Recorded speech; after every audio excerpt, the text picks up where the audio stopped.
So do you want more information on the, is that on? Yes. Okay. So I will tell you, I'll just add a little bit to Virginia's story about our relationship. And so if you have a big billion-dollar contract, you're going to have change orders and you're going to argue about what's the proper cost. And I can remember one day after a very long meeting that, you know, we finally came to a conclusion, and we were kind of reminiscing now about how we got there. And Virginia basically said, I don't feel great about this, but I can live with it. And I said to her, I don't feel great about this, but I can live with it. And I always felt like we met pretty good in the middle.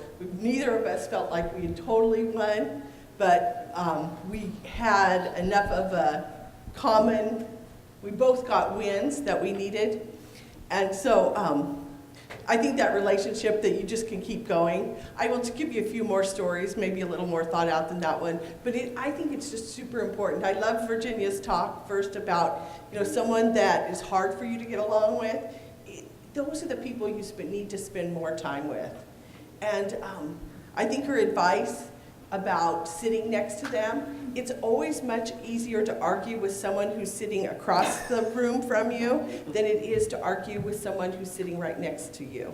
So if you have a hard conversation, this is one tip maybe you could take away from today. If you have a hard, contentious conversation, it's much better to sit right next to them than to let them sit across the hall from, or across the table from them. So I, like Virginia, like questions along the way, so feel free to ask them along the way. We have time, and this is really to help you. So anyway, I just want to encourage that. So people, I have spent the last 20 years doing projects, and so people often come to me, they get assigned a new project, and they come to me, and this is the most common question I get. How do I know when my project is in trouble? And I always kind of laugh to myself is, I wish people would come to me and ask, what can I do? What? Oh, closer? What can I do to help my project be successful? Not, how do I know I'm in trouble?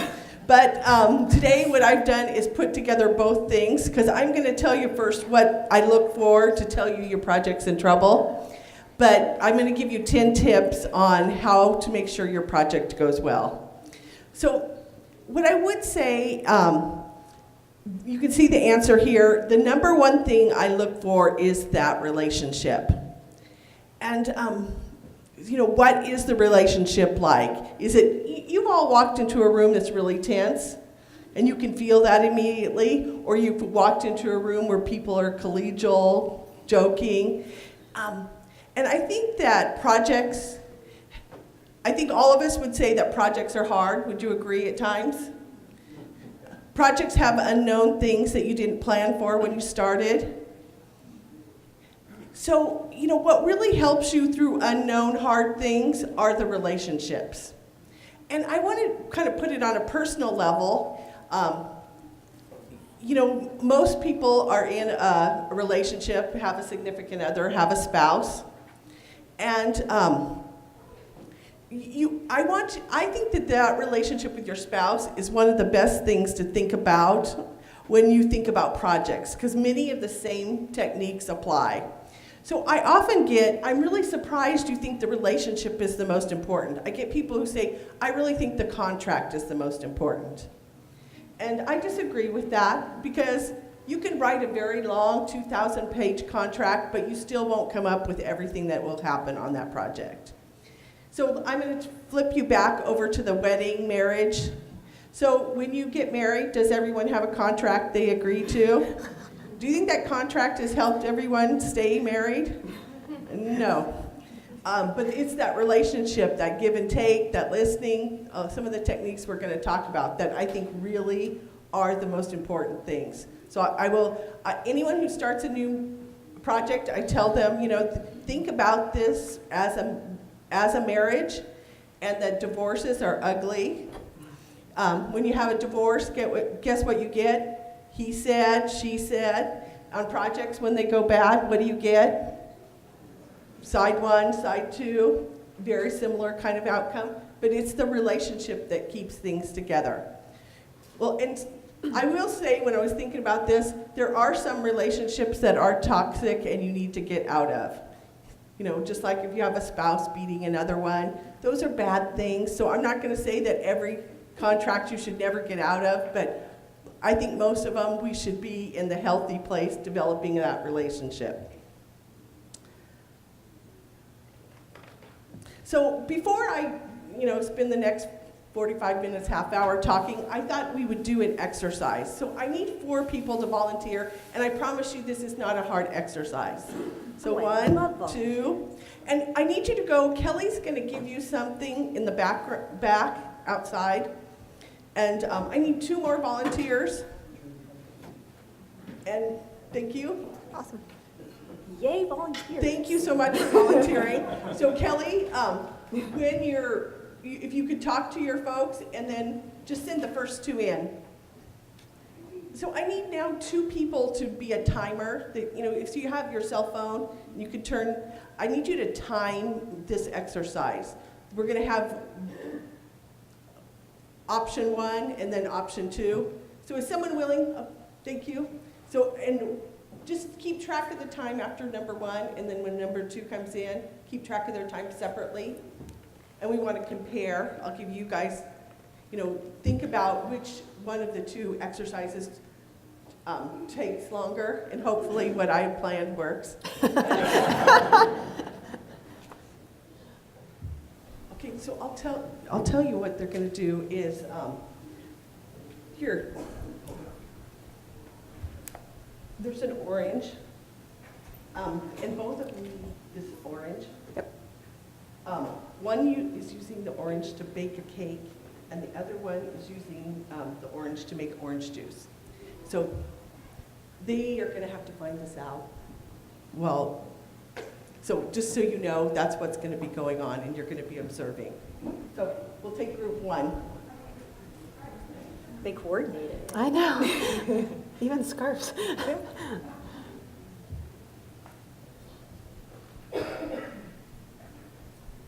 Okay, you've been given a task, so we'll go ahead and you guys want to get started. All right. Hi. Hi, Kim. I'm Greg, and I need this. Try to put it up to the mic Yeah, so the camera can hear. So I'm Greg. Hi, I Greg. need this orange rind to bake a cake. Well, Greg, it just so happens that I am very thirsty and would like to use the juice, so sounds like we're perfectly teamed up. Yeah, that sounds perfect. It sounds like we can both see the value in this orange here, and I really just need the rind, so we can both share the orange, right? Absolutely, I'm excited to give you my rhyme.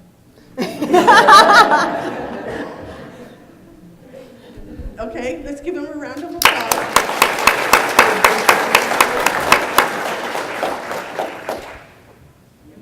You can keep that.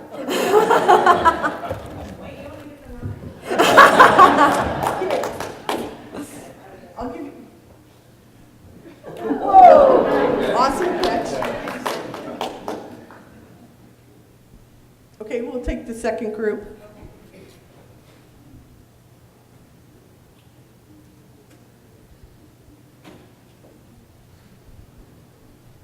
You try and use this so the microphone can record it.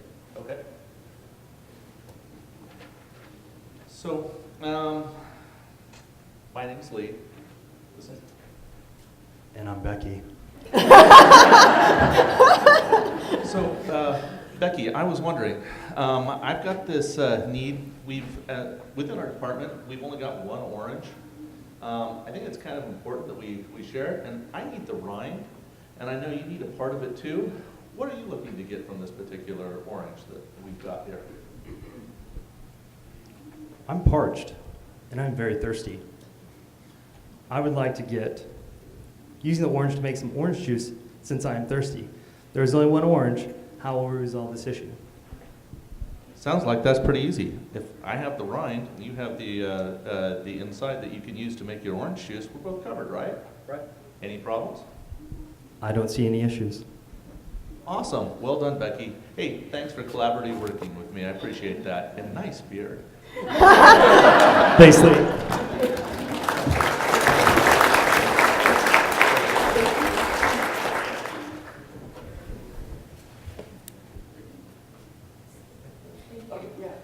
Oh, and she'll give you an orange Keep the too. orange too.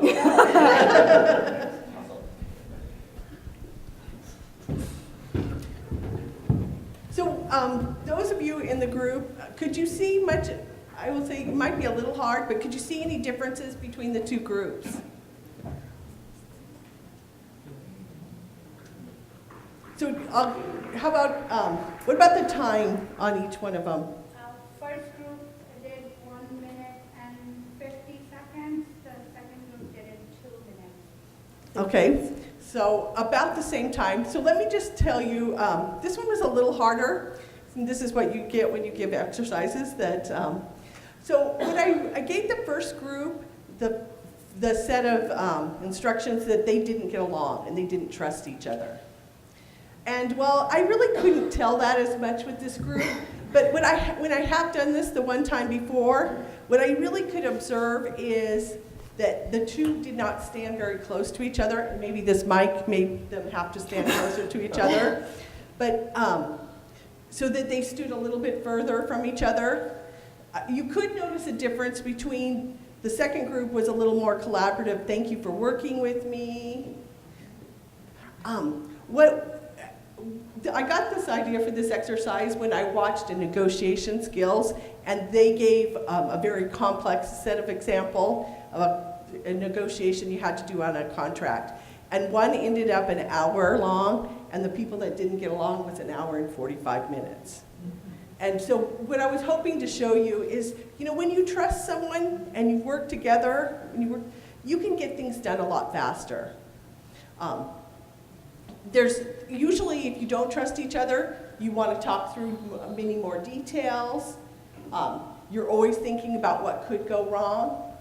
And so this exercise was just trying to show you, did people smile? The second group smiled a lot more at each other than the first group. So anything else maybe that you could observe once we've talked about it a little bit? On the first group, I think that the interaction, they were kind of a little bit more reserved with each other and more cautious. There was a little bit more contention right there. And the second So let me just say that so the tape can hear. The first group was more reserved and a little more cautious. On the second group, I think that one of the key factors was we only have one orange in this department, and then there was a question: what do you need from this orange? So basically, the first party asked the second party, what are your needs? What are your wants? And then, so that first party could then address the needs of that other person. So I think that was the key. So the second group right away asked, what do you need to their partner? So do you think that's a good technique we could use? And I think we can use it with our spouses. We can use it in group settings. Always trying to get to what you need, especially if it's a hard problem and you know it's going to be difficult. If you could say to both sides, what do you need and what do I need? And is there a middle? I think that's a really good point. To say that quickly and often can help you get to resolution.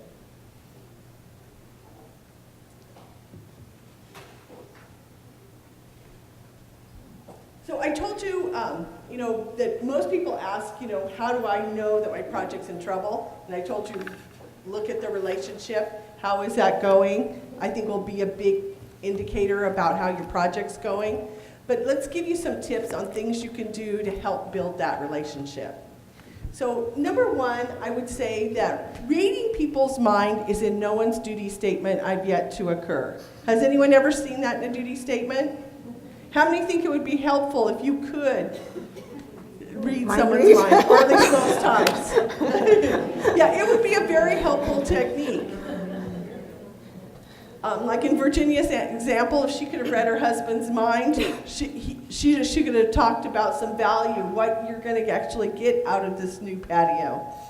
So here's some tips on helping to read minds. Number one, know what motivates the people that you're working with. I think this goes right in line with ask the question, what do you need? So when you're working with vendors, I think this is a question that we don't ask often enough, but I think it's a really good thing to ask. What are you motivated by? And, does the vendor, is getting paid on time what's really important to them? Is it having a good reference for their next bid that they're doing really important? Is it the number of times their bonus is based on how many times they meet with people? What is the whole, what motivates them? We all behave on incentives. We want to do things that make our bosses happy. So what is that? And it's just a great question to ask.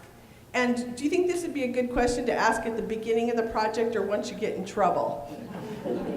So ask at the beginning to say, can you tell me about your bonus structure? I'm just interested in what motive, you're starting a project, you're learning about how to work together. So just be overt and ask the question. Don't ask exactly how much you're going to get from your bonus, but how is that made up? What goes into that? People are always usually happy to talk to you about, what goes into that bonus. If people do ratings, usually that score that's on that rating.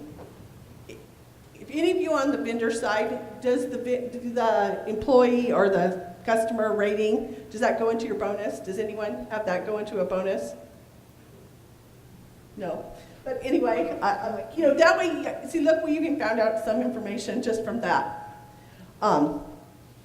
So I want to tell you a couple stories. So I had one project early in my career, and it was a $10 million project, and we were 98% done. And we had gone for over 6 months, and we could not get that project done.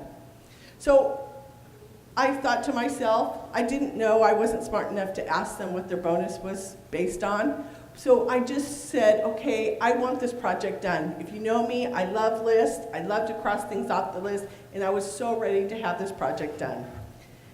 So I said to our team, okay, we're going to start meeting in person. So we asked the vendor every Wednesday, let's meet, let's go over what needs to be done, who's doing what. We just need to get this done. Okay, we go through a month or two of this, and we're making a little progress, but really not much progress. So I'm getting more frustrated, so I said, okay, we're going to meet Friday morning at 7:30 in the morning.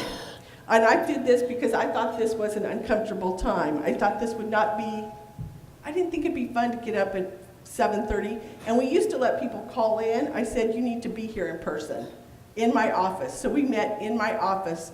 We did a month of meeting in my office. We still were getting nowhere. And I'm thinking, I was brand new as a CIO. I'm like, I should have some better idea. Of which I had no idea, because my 2 ideas to try and get this done were not working. So I have a cousin who's an executive in the IT industry, so I called him up and I said, Jim, this is what I've done. I will say, I've worked with Virginia. I learned that she likes payments, and so I'm thinking, I'm doing all these things to get the vendor to get a payment. And he asked me who the vendor is, which I will not tell you. And he said, well, Cathy, their bonus structure is based on how many times they meet with the client. So I thought to myself, well, no wonder things haven't been going so well. But once I said, okay, we had I get my team together, and I said, well, I'm frustrated. I'm frustrated. We want to get this done. And I've just found out that the bonus structure is around how many times we meet. So I said, cancel all meetings. If they call you and ask for a meeting, none of us are meeting. We will meet on the specific, if you have an issue on the project, we will meet on that. Otherwise than that, we will not meet. Within 2 weeks, we finally got our project done. they got that we weren't meeting. It might have taken a little bit longer, but once I knew what was motivating them, and they would call and I'd say, as soon as we're done, we'd be happy to meet about that. It just changed because now their incentive was to get it done as well as mine, so then they could meet and get money towards their bonus. And, so I just like to share this, that, when you know what motivates, it can be very helpful in getting the kind of behavior you want. And I think the vendor needs to ask, what motivates us too as a state? What's really important to us? That should not be a mystery item. This should be something that we all know. The other thing is an example just to give you. We, in knowing my vendor, they came to us and asked if we could expedite a payment. We owed the vendor, I wrote this, oh no, I didn't write how much. It was several $1 million. And they said, if we could get this just, a week earlier, it'd make $200,000 worth of difference to us corporately. So that's a big amount of money, and it really didn't cost me very much to ask to have that expedited, and it saved them $200,000. So that's the good, I think when you have a healthy relationship and sometimes you can do things that didn't cost us as the state anything, but really helped your vendor out. And, I will just say over again, don't assume you know what motivates people and what's important to them. Ask the question. And this is something that I almost always ask when we first start working together. What's super important? Can we talk about it so I understand, The other thing that I think most of you know is know your vendors year end. I think all of you have seen that oftentimes most firms want to have a good fiscal year end or calendar year end, whatever it is, so that they're motivated to get payments, sell something at a better price. And I think you've seen that. And my last kind of point is incentives are what all people behave on, so use those to your advantage. When you write a contract, think about what you're incentivizing. Anytime you've done a contract, think about the vendor. They can tell you this is how you're evaluating. They almost know the evaluation criteria by heart. They usually can articulate it. You just ask them what it is, and they can do start to finish. Because that's what's incentivizing them. That's how they're going to win or lose. So the next tip I would give you is share expectations and risk. So this to me is just a slight variation of knowing the incentives, is what are you expecting? And at FTB, one of the things we do on big projects, we come up with a handful, not 15 pages, so 5 to 7.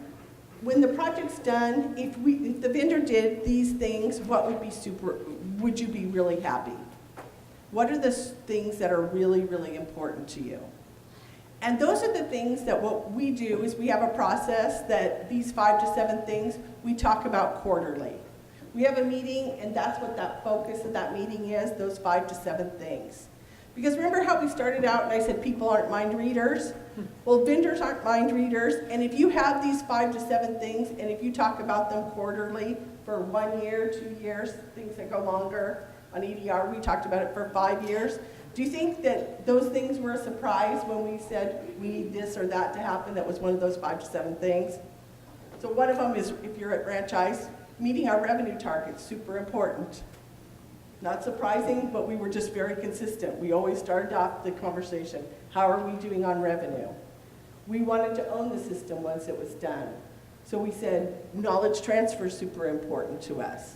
And all of these things were in the contract, but the contract was 2,500 pages. So how do you simplify that so people really know what's super important to you? And repetition, consistency, clarity on what it is needs to be part of your agreement. And I think this is true with anyone. Spouses, do you think if you had 3 things that you know is really important to them, if you don't do one of them, you know that they're going to be upset. Or you can make them happy by staying within those 3 things. So, at FTB, another one of them, just to give you a heads up, when you think about franchise tax board, what do you think about? Very successful projects.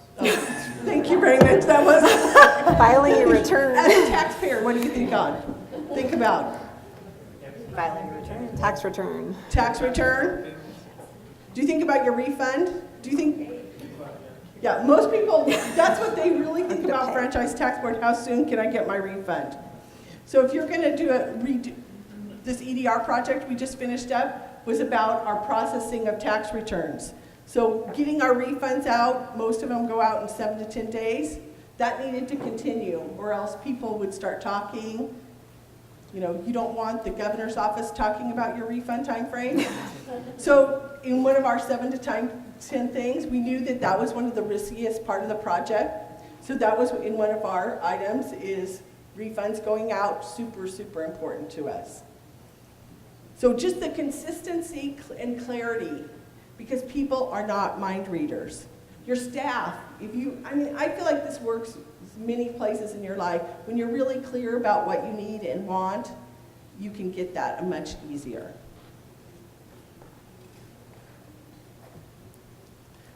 So the next thing is do what you say you will do. And I think sometimes this goes without saying, but good relationships, you do what you say and you make the commitment to do.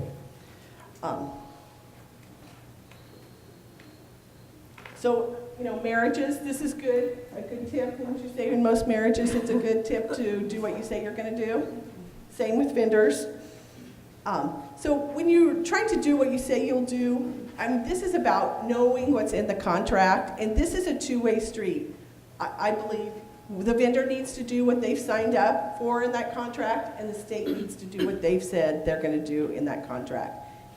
Both sides need to do what they say they're going to do. And I think this is important because I think a lot of times people say, I can gain credibility if I'm a good firefighter. But I think research will show that credibility is built faster by meeting commitments, taking planned actions, rather than fighting fires. Wouldn't you say if you had a choice of, do I want a vendor who's good at fighting fires or a vendor who's good at planning work and doing what they say they're going to do, which one are you going to choose? The latter, right? So, it sounds so easy just to do what you say you're going to do, and it's not that easy. The next one is communicate, communicate, communicate. And Virginia started it out by saying that, how important it is. And those hard conversations are the ones that you really need to have. And so I also think that bad news, over time, does it get better or worse? I've yet to see bad news get better over time. So the sooner that you can share concerns, risks, the better off you're going to be. So one thing as far as this communication, people always want to, once you become higher level in an organization, people always want to tell you my project is going well. And in FTB terms, we put things as red, yellow, green. Everyone wants to tell me their project is green. They might want to tell you that they're yellow if things are really going bad, but they never want to tell you that they're red. And as we really worked, I always tell people at the beginning of the project, if I thought the project was easy, would never have any problems, I wouldn't want to be on the steering committee. If I thought you could handle it, I don't need to spend my time coming to a steering committee. But if I know the odds are you're going to have some problems, you might need resources, if I can come and help you along the way and hopefully avoid some things, that's good. But if you tell me everything's fine, I can't help. But you have to develop a relationship. You have to create that kind of environment for folks. And I think often we don't say to people at the beginning, I know you might have problems. Please tell me early. I really won't get upset. I'll never forget the first time we instituted this red, yellow, green on an effort. And one lady came up to me and after year 2, she said the first year I almost killed my team because every time we were going to meet, I made them say we're green, so we worked all this overtime. But what I saw after year 1, someone was bold and came in with a red. Because things were not going very well. And everyone around that table jumped in to say, how can I help you? When you have that kind of environment, when people see a red as someone needs help, can you see that that would be a much healthier project to be involved in? Do you think if you had a culture that a vendor, you worked with the vendor and they saw reds, do you think they'd be willing to help you too on those reds? But if you put green, everyone thinks everything's going great. So, be honest about that communication. The other thing is, to Virginia's point, those unhealthy, those hard conversations, what I see people doing is saying, they're hard, I don't want to go talk to this person, and they quit talking. How many think that would be a good strategy with your spouse? You get frustrated and stop talking. You won't get your deck. Yeah. See, Virginia kept talking, and she finally got her deck. And I think that, I see, usually people start laughing at me. Like, of course we know that you can't just stop talking and think that things are going to get better. It doesn't work that way. You have to continue the dialogue. So other traits of good relationships, just to think about: empathy. Are you empathetic if someone's had a bad day? I mean, it's an easy thing to say, how's it going? Compassion. When you work with people, just asking, if they had a hard conversation on a different topic, how'd it go? I mean, that kind of thing can go a long way in building a relationship. Being encouraging, helpful, cooperative. What about just being friendly? Instead of being down, but just people that are friendly, don't you want to be around them more? They seem happy to see you, and that costs nothing. Being collaborative, being inclusive, being non-judgmental. Relationships where I've had a great relationship, even if it's not something that the vendor's contractually responsible for, I've said, I'm struggling here, do you have any advice for me? When you have a good relationship, every vendor I've ever asked, they're always willing to give you free advice.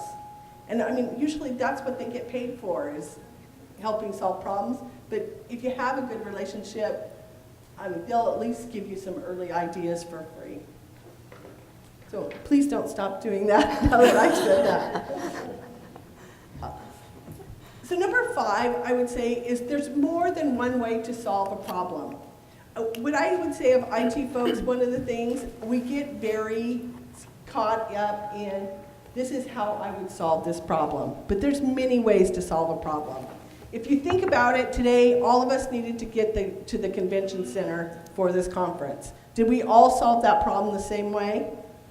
Some of you drove, some of you rode light rail, maybe a few walked, maybe someone Ubered. I mean, different ways to solve the same problem. But have any of you had a staff who gets so committed to one way of solving a problem, they act like that's the only way? Okay, Julia, yeah, you've had that? Yesterday. Julie said yesterday, maybe she couldn't hear it. But we get really caught up in that. Like, it has to be this way. I mean, even there's been times that people are what would you choose? Your team, very committed to a team way A of solving a problem. They think it's the best way ever. You think team B, idea B is better, but they think it's a rocky, hard road.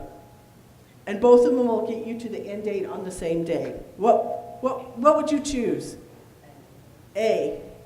And we're going to hear a lot about why when we talked about organizational change management. When people believe their way can be done, a lot easier to get to that path. So just when people get really indignant that it has to be this way, I really stop and say, does it really have to be this way? Because I think oftentimes there's more than one, nearly all times there's more than one way to solve a problem. As far as relationships, I also think one of the vendors I worked with, what they do early on is, and I'm going to take, Raymond, I have 3 of my bureau directors here, Raymond, who's in charge of build, Jean, that's in charge of planning, and Julie that does build. What they will do is find someone that they think that's on their build team to pair up with Raymond. They'll find someone that's on their planning PMO team to team up with Jean, and another build person to team up with Julie. They give people at all levels of the organization, starting at the top to the bottom, they assign buddies to help people build that relationship and give them a person to, it's a lot easier to go to a peer and say, I'm worried about this, or this isn't going right, versus going to your boss. I always think that if you can, the sooner you can solve the problem, and if they can work on things together as they buddy people up, I think it's a really good technique.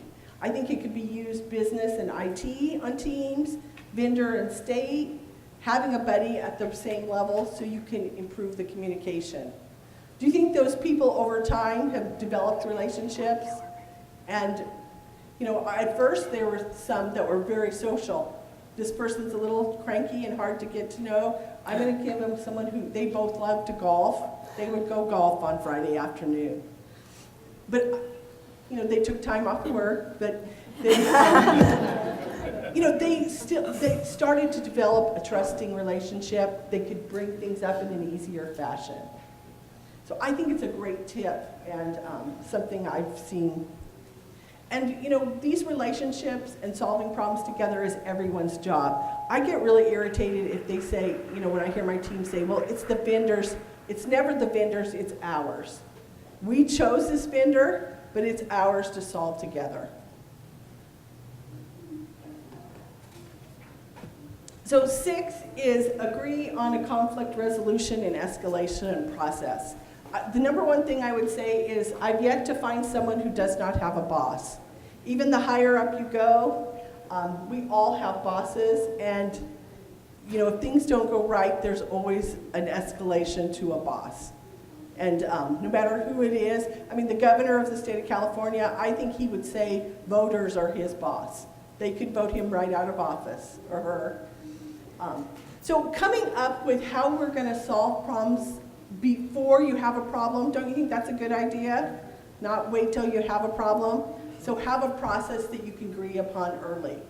It's a way of building trust at the beginning. You can talk about if we had a problem, what would we do? So we all start to learn and work and behave in the same way. The other thing I do on this one, is that I always ask for, I don't like to be like, have things go rocky and think, oh, I don't know who X person's boss is. I like to have their contact number and email address always during the project. So this is something that I always ask for at the beginning of the project. Can you tell me the chain of command? And you know, the first time I ever worked with IBM, I was very new at projects, so I just asked them for their chain of command. I didn't know they were going to give me all the way to the CEO, but they did. I mean, I just asked to me a very naive question. They said, you know, they gave me his name, and they said, you know, and his boss is the shareholders, and we didn't know how to give you the email address or phone number. And I thought, well, you gave me more than I asked. I'm good here. But if you can ask early, and if you have a long project, I'd encourage you to ask yearly or so because people reorganize. And but it's good to have those contacts. I've used them very seldom, but it's good when you have a problem if you can reach out to talk to someone and you're not having to say, now who do I call and who do you report to? Hopefully you don't have to use it at all, but if you do, it's good to have those up front. Number 7, healthy relationships check in to see how you're doing. I think all of you in marriages, you have a way of checking in on how's it going. So you need to do that with your vendors as well. And I talked to you a little bit about, we have quarterly reviews that we talk about the relationship. Most vendors will do a survey and give you a score between 1 and 10, ask you to give scores. I think sometimes a number is a good thing to look at the trend. You know, everyone judges people differently on numbers, but if they gave you a 6 and the next time they gave you a 7, you can say things are going better. they gave you a 6 and you go to a 2, you've done worse. The trend is probably more important than the actual number. The number I would still pay attention to, but the trend is more important. You know, are we trending in the right direction or wrong direction? And I think sometimes people don't know how to articulate things, but they have a feeling that they can put a number to. But build this into your processes. So the next one, I'm going to give you some examples, but I want you guys to help me come up with a few extra to add to this. Notes, this is signs that your relationship is deteriorating. And hopefully you will recognize, well, or maybe it would be nice if you didn't recognize any of these, but here are some things I just wrote down on a list of things that I've seen happen. People stop coming to meetings. I've also seen the opposite. They send everyone, their boss's boss, to the meeting. They miss dates without giving you a prior explanation. Healthy relationships will tell you, we're having problems here, we're going to miss this date, what can we do? But as the relationship deteriorates, the dates go missed, and they hope that you don't notice. One-word answers to questions. Yes, no, maybe. Issues quickly escalate into a crisis. Issues are resolved at the wrong level. People bring in the big guns to shoot an ant. They run around and bring the boss into every conversation, every situation. Conversation have a blame connotation. Who did it? People will talk a lot more about them, not we's. People don't follow through with their priorities or promises. People use email versus talking face-to-face. One side overburdens the others with innumerable issues. People don't want to make a decision. They're unhappy with things. They just say, well, I need this and I need that. Have anyone seen that? Nonverbal signs of discontent. People pulling their chair away from the table, folding their arms, heavy sighs, eye rolling. Virginia started us off talking about that. Refusing to participate. So, has anyone seen any of these? And I won't, have any of you done any of these? No need to raise your hand. We had a few honest people who did, and I know, I think we all have at times. But can you think of a few more signs? I'd like to add 2 items to the list. Jean? Stop returning calls. Stop returning calls. That's good. When you're both reading from your contract. When you're both reading from your contract, not trying to find a solution, resorting back to that contract. Basically lying or not following through with your word. Yeah, lying or not following through with your word. Blaming other people in meetings. Yeah, blaming other people. Like, my part's done, but it's those testers that, and I feel bad for the Poor testers. testers. They're the last thing before you go live. So any delay is always their fault. That's what it kind of turns into. A lot of conversations. Inclusion. I've seen people over-include or under-include. Like, let's not invite them because they don't like this idea. Let's see if we can get it through. So I think this is a good list to, when you start to see some of these things, tell yourself, we're not in a healthy place. So start spending more time with these people, getting back to that. The next one I put is words have meanings, especially when things get difficult. I think it's really important to talk about what we call each other. And on projects, we have tended to call people service providers. Or we, of course, in good government fashion, of course we need an acronym, so we call them SPs. But it's providing a service versus that they're a vendor, which sometimes has a negative connotation, but these people are helping us, they're providing a service to us. I think that's a big difference. I think the word supervisor, this is slightly off topic, but think of the word supervisor. Super, supervisor, the word to see. I mean, is that really what you want, to be a better seer? Or do you want to lead a team? So I always like to say, you know, if someone asks me what I do, I say, you know, I lead the technology team. Not I'm a supervisor or manager. Because I think the connotation, I think most of our jobs in working on projects are about bringing people together to work well together. The interesting thing that I've been reading lately, there's a lot being written about words and how we convey things. And just last night, the book I'm reading, it talked about the average human brain until age 30 isn't really able to fully comprehend words and issues, which I thought was an interesting thought as we have younger people coming into our workplace. And last night's book, the quote that I like the best out of it is, what do people want most? Is they want to be listened to, they want to be heard, and in the briefest period of time, with the greatest accuracy, in a manner that generates mutual respect and trust. And I thought that's really true. That's really what I think we all long for. And think about the words and that, you know, are you happy when you go in and meet with people? How are you conveying yourself? What words are you choosing?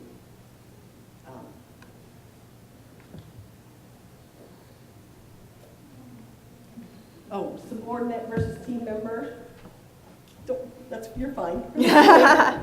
So I thought I would end with just two final thoughts.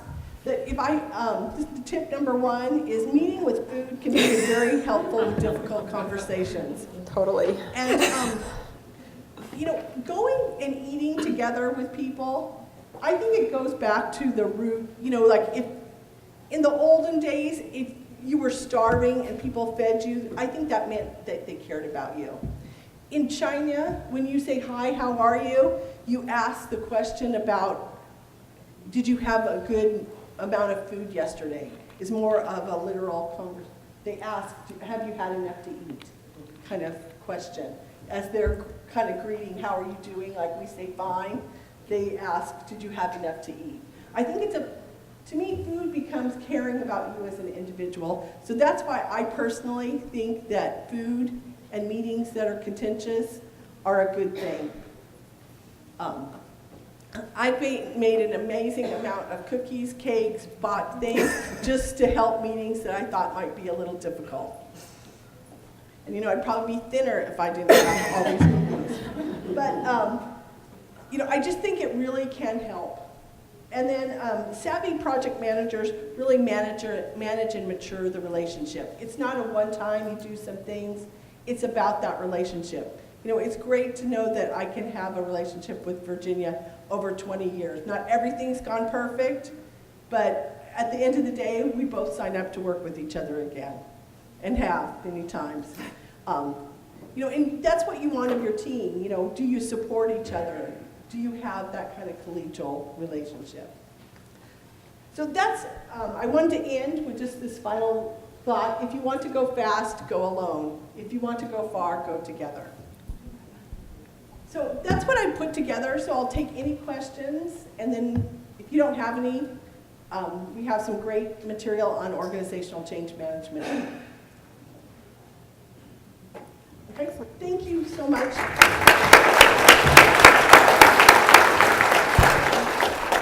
Thanks, Cathy.